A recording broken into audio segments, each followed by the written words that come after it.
Lin Zichen calmly responds to Zhao Yuanzong's sudden challenge. He looks the soldier up and down and states that while he is willing to spar, he isn't going to waste his precious time and energy without a prize on the line. Understanding the condition, Zhao Yuanzong immediately offers a valuable spirit fruit.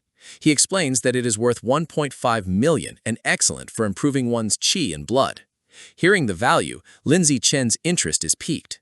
He internally dismisses his opponent, noting that Zhao is only at ordinary rank 8, a weakling he could easily defeat with a single well-placed kick. Seeing an opportunity for an easy prize, he flashes a faint smile and accepts the challenge.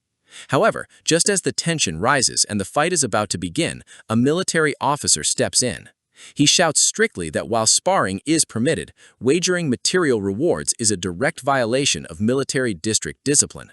The moment Lin Zichen hears this, his motivation vanishes. He immediately loses interest, waves his hand and says to forget the whole thing. He turns around and walks away, leaving a frustrated Zhao Yuanzong standing there with no opponent. Sometime later, having left the crowd, Lin Zichen tracks down Gao Mu. He stands over the defeated rival, who is now bruised and looking pathetic, and asks when he will receive the 10 advanced vitality pills that were promised. A battered and shirtless Gao Mu, terrified of another beating, stammers nervously.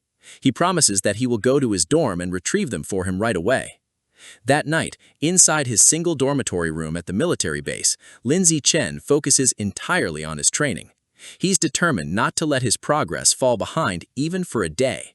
He sits cross-legged on his bed, his skin glowing with a faint red light from the intense heat and exertion of body tempering.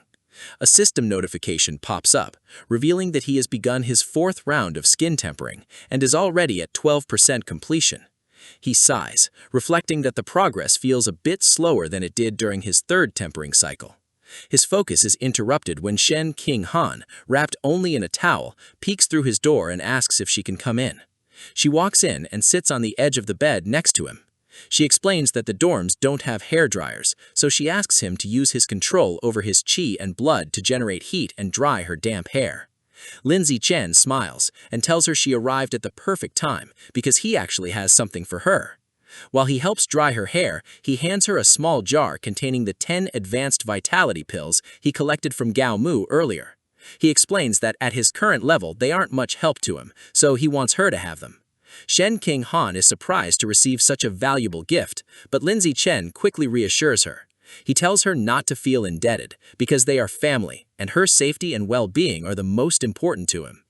Touching the jar, Shen King Han smiles softly and accepts his gift. Immediately afterward, blushing, she leans over him as he lies on the bed and tells him that now it's her turn.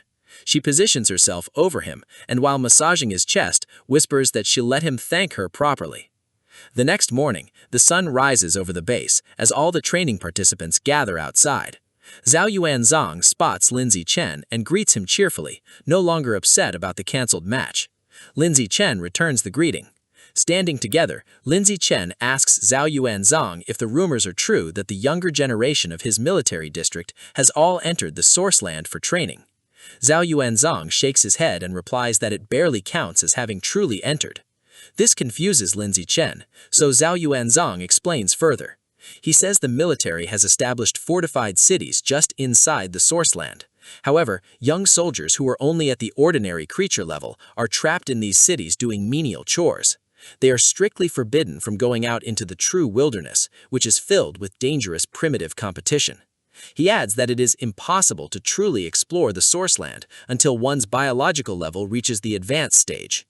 He explains that just as exotic beasts are repelled by the world power when they enter Earth, Earthlings experience a similar repulsion force when they enter the source land.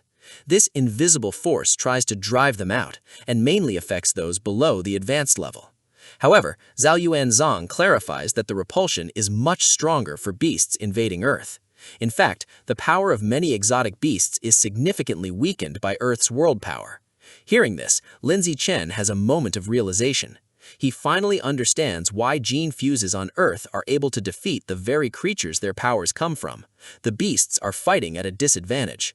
Their conversation is suddenly interrupted as a powerful figure. A man leaps from the sky and lands in front of the group. The impact is so heavy it cracks the pavement. The man asks loudly if everyone is present. Zhao Yanzong immediately snaps to attention and reports that everyone has arrived. The man is a large, muscular instructor in tactical gear. He introduces himself as Liu Tianrong, the head instructor for the special training. He states bluntly that he won't waste time with long speeches because they are here to improve, not talk. Observing instructor Liu, Lin Zuchen mentally assesses his power. He notes that the instructor has a biological level as high as advanced rank 6, which is strong enough to be a dean at either of the two major universities. Instructor Liu announces that he will now assign the participants to temporary teams, creating 4 teams in total. He explains that an entrance assessment will begin immediately, and the real special training will only start once this test is passed. The groups are formed quickly. Lin Zuchen is relieved to find that he and Shen Xinghan have been placed in the same group. Joining them are Zhao Yuanzong, a student named Zhang Kai, and a tall, muscular girl from Capital University named Shanguan Yueying. Shen Xinghan happily comments on how lucky they are not to have been separated during the selection. Instructor Liu leads the teams to a large, imposing 3-story building and explains the rules. Each floor has a series of checkpoints. To pass, they must clear all of them and reach the rooftop within 3 hours. He points out that the first floor has 4 walls, with a door in the middle. The 4 teams will enter through these different doors to begin. After wishing them good luck, Instructor Liu leaps effortlessly onto the roof of the building in a single bound. From above, he shouts for the assessment to begin. Lin Zuchen and his team step forward, entering the dark building, ready to face whatever challenges await inside. This is the end of the video. If you would like to watch the next part, please subscribe to our channel.